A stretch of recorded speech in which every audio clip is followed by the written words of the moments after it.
Hola amigos parantos, kumaha damangos. Setelah si Shinji kemarin, kali ini kita akan membahas sebuah alur cerita donghua berjudul Fog Hill of Fifth Element. Video ini adalah seluruh alur dari season ke-1 donghua tersebut, yang akan kita rekap dalam beberapa menit aja. Oke, sebelum mulai harap cek dulu kuota kalian, kalau sekarat bisa numpang movie tetangga. Bruh.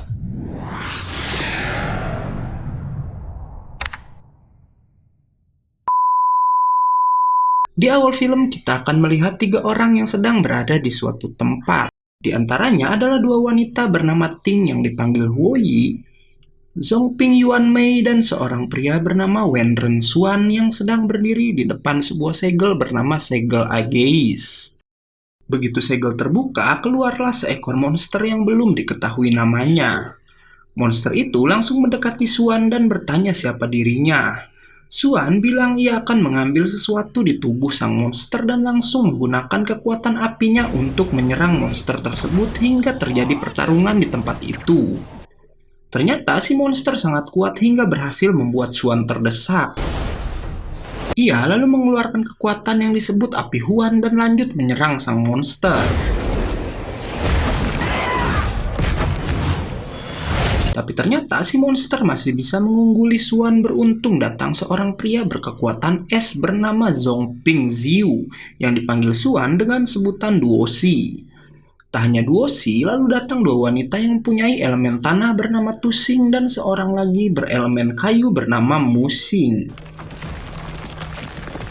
Tak lama datang juga pria berkekuatan elemen logam yang bernama Jinsing. Untung gak ada elemen tai bernama Ngising ya. Bruh.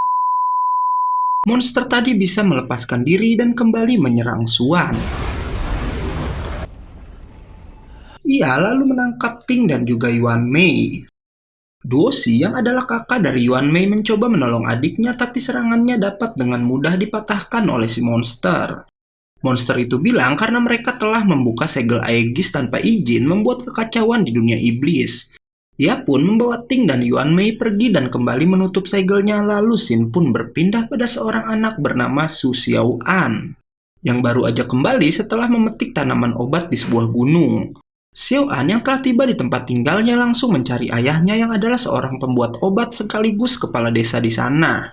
Tapi secara tak sengaja Xiaoan malah menabrak dan menjatuhkan obat spiritual yang baru aja dibuat oleh ayahnya. Beruntung ayah Xiaoan yang bernama Bai Yi baik hati dan tidak sombong karena ia tak memarahi anak perempuannya itu. Xiao Yu meminta izin pada ayahnya karena katanya nenek bernama Sanpo yang udah ngerawat Xiaoan sejak kecil sakit di bagian kakinya. Karena itulah Xiaoan berniat ingin merawat dan sementara menginap di rumah Sanpo.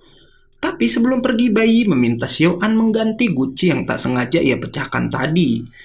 Ia diminta untuk menemui seorang pria pemabuk yang tinggal di belakang gunung karena pria itu adalah orang yang biasa membuat guci obat untuk bayi. Saat Xiaoan jalan di dalam gunung, ia pun ditemui 3 orang bertopeng. Salah satu pria bilang jika mereka telah berjalan jauh dan kelelahan, karena itu ia menanyakan desa terdekat untuk mencari penginapan. Xiaoan yang ketakutan memberitahu arah menuju desanya dan setelah itu ia berlari hingga terjatuh di sebuah tebing. Xiaoan tanpa sengaja menemukan sebuah monumen batu yang bertuliskan Shen Yin Wusan. Setelah membaca tulisan di monumen tersebut, dari monumen batu itu keluar cahaya biru, lalu Xiaoan pun dikagetkan oleh seekor bebek yang tiba-tiba ada di sana. Xiaoan yang terkejut melempar bebek itu hingga ke sebuah danau dan tanpa sengaja di sana ia melihat Xuan yang sedang mandi. Xiaoan yang kaget melihat Xuan tanpa busana terjatuh dan bertatap muka dengan pria itu. Tapi Xiaoan menuduh Xuan pria cabul dan langsung membantingnya. Sementara di rumah ayah Xiaoan mendapat surat dari seorang yang ia panggil kakak tertua. Surat itu berisi jika bahan obat yang Bai kirimkan sebelumnya kurang dan kakaknya meminta Bai mengirimnya lagi. Di sana juga ada paman-paman Xiaoan bernama Ku Huang, Zhang Liu, dan juga Wu. Bai menyuruh kedua adiknya mengantar obatnya walau terlihat Ku Huang sedikit keberatan. Akhirnya Ku Huang dan Zhang Liu pun mau menuruti perintah kakaknya dan membuka sebuah ruangan rahasia dan kemudian masuk ke dalam sebuah terowongan. Sementara Xiaoan dan Xuan berbincang di dekat danau. Xiaoan meminta maaf karena telah menyerangnya. Xuan bertanya kemana tujuan Xiaoan, membuat Xiaoan mengingat jika ia disuruh ayahnya membuat guci obat dan kembali sebelum gelap. Xuan pun lalu menawarkan diri untuk pergi bersama Xiaoan karena katanya mereka satu arah. Dalam perjalanan, Xiaoan bertanya arti dari tulisan yang ada di monumen batu tadi pada Xuan. Xuan menjelaskan kalau Shen Yin Wusan dulu adalah rumah bagi banyak monster ganas yang melakukan kejahatan pada manusia. Manusia biasa tidak bisa melawan para monster itu, lalu muncul 5 orang berelemen api, es, tanah, kayu, dan logam mengusir para monster dan menyegel monster paling ganas pada sebuah segel. Dan setelahnya, kelima orang tadi bertugas menjaga keseimbangan antara dunia manusia dan dunia monster hingga dunia damai seperti saat ini. Tapi walau begitu, Xuan berpesan agar Xiaoan tetap berhati-hati, karena walau binatang ganas sudah disegel, iblis-iblis kecil masih bisa berkeliaran. Akhirnya mereka berdua pun sampai di rumah si pembuat guci dan ternyata Xuan tinggal di sana juga. Xiaoan langsung memberitahukan maksud kedatangannya dan setelah mendapatkan guci obatnya, Xiaoan pun kembali pulang ditemani oleh Xuan. Sementara di desa lonceng tanda bahaya dibunyikan karena 3 orang bertopeng tadi membuat kekacauan di desa Xiaoan. Ku Huang lalu datang dan bertarung dengan salah satu pria bertopeng. Saat Ku Huang kalah dan akan dibunuh, Wu datang dan melindunginya. Ternyata Xiaoan dan Xuan melihat kejadian itu dari jauh. Xuan melarang Xiaoan untuk mendekat ke tempat pertarungan, sementara Wu yang melawan salah satu pria bertopeng berhasil melukainya, membuat 1 orang bertopeng lagi membantu dan mengeroyok Wu. Wu yang terdesak dibantu oleh Zhang Liu dengan menembakkan peledak kedua orang bertopeng. Tapi orang-orang bertopeng bisa mengembalikan tembakan Zhang Liu hingga mengenai dirinya sendiri. Saat Wu akan dibunuh, Xuan pun akhirnya turun tangan dan dengan mudahnya ia mengalahkan manusia-manusia bertopeng itu yang ternyata adalah monster. Semua orang termasuk Xiaoan terkejut begitu mengetahui jika Xuan adalah pengguna elemen api. Tak lama seekor bebek yang sering bersama Xuan dan bernama Sui Bao tiba-tiba berbicara dan memarahi Xuan karena menggunakan kekuatannya.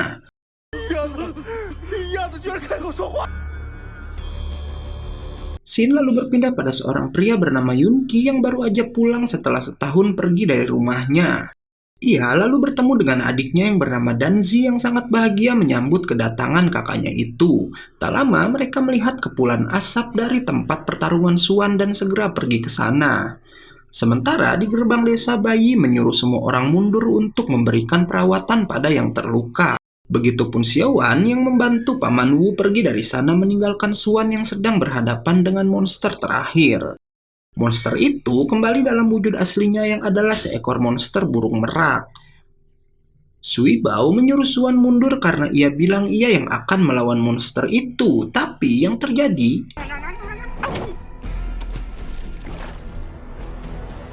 Xuan pun langsung bertarung dan si monster merak lebih kuat dari 2 monster sebelumnya karena ia bisa menyulitkan Xuan.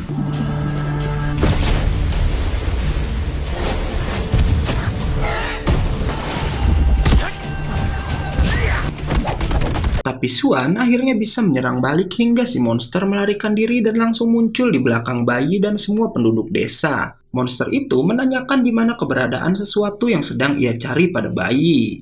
Tapi sebelum Bayi menjawabnya, Xuan datang dan kembali menghajar si monster merak. Xuan pun terluka karena ia melindungi penduduk dari serangan si monster yang licik. Monster itu bertanya apakah pantas Xuan melindungi para manusia berdosa. Ia pun mengeluarkan kekuatannya yang bisa membuat manusia yang ia bilang berdosa berubah bentuk menjadi monster. Si monster merak lalu menghisap seluruh aura para penduduk dan kemudian berubah bentuk menjadi binatang buas bernama Chen Su.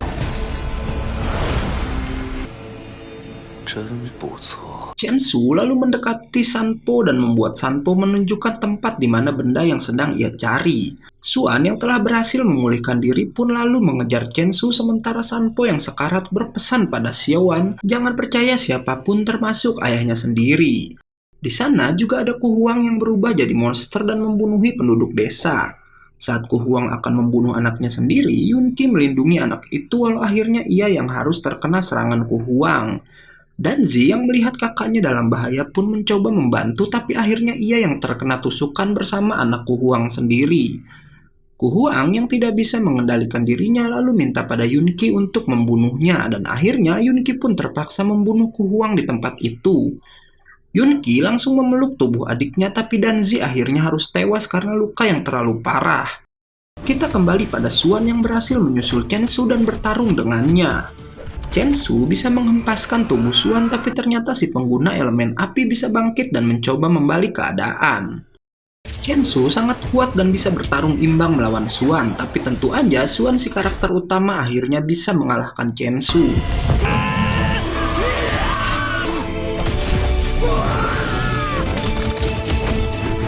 Chen Su yang sekarat melepaskan salah satu bulunya yang bisa kabur dari tempat itu.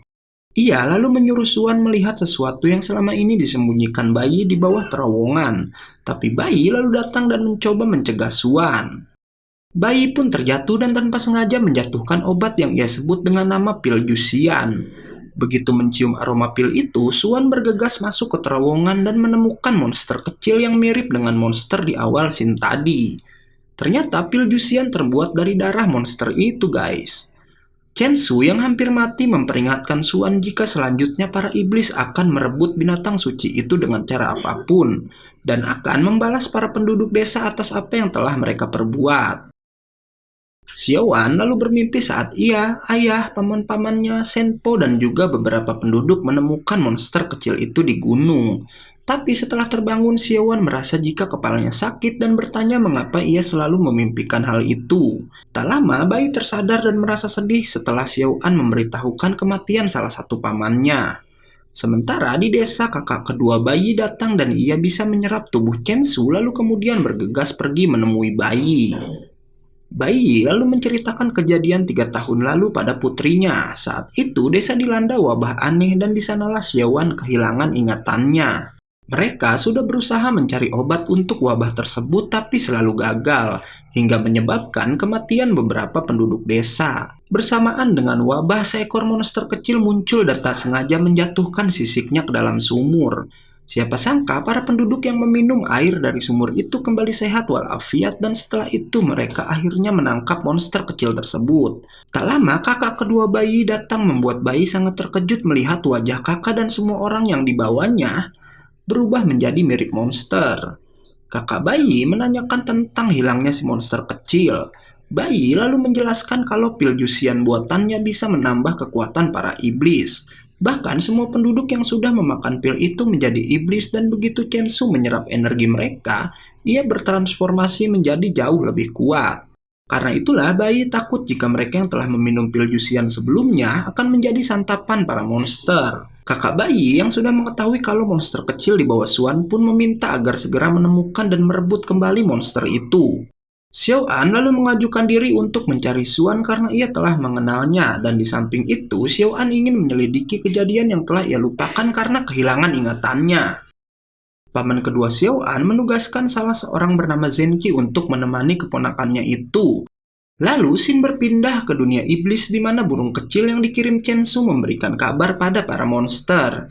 Di sana terbongkar kalau para monster mencari binatang suci untuk membuat mereka menjadi lebih kuat, agar bisa menghancurkan penghalang dan membalas dendam pada kelima elemen yang telah mengurung mereka di tempat itu. Lalu season 1 pun selesai.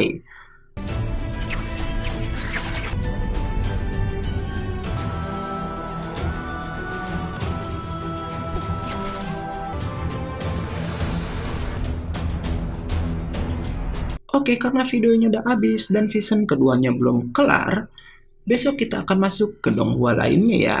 Kalau begitu, gue Ega undur-undur dan gak yakin movie pamit.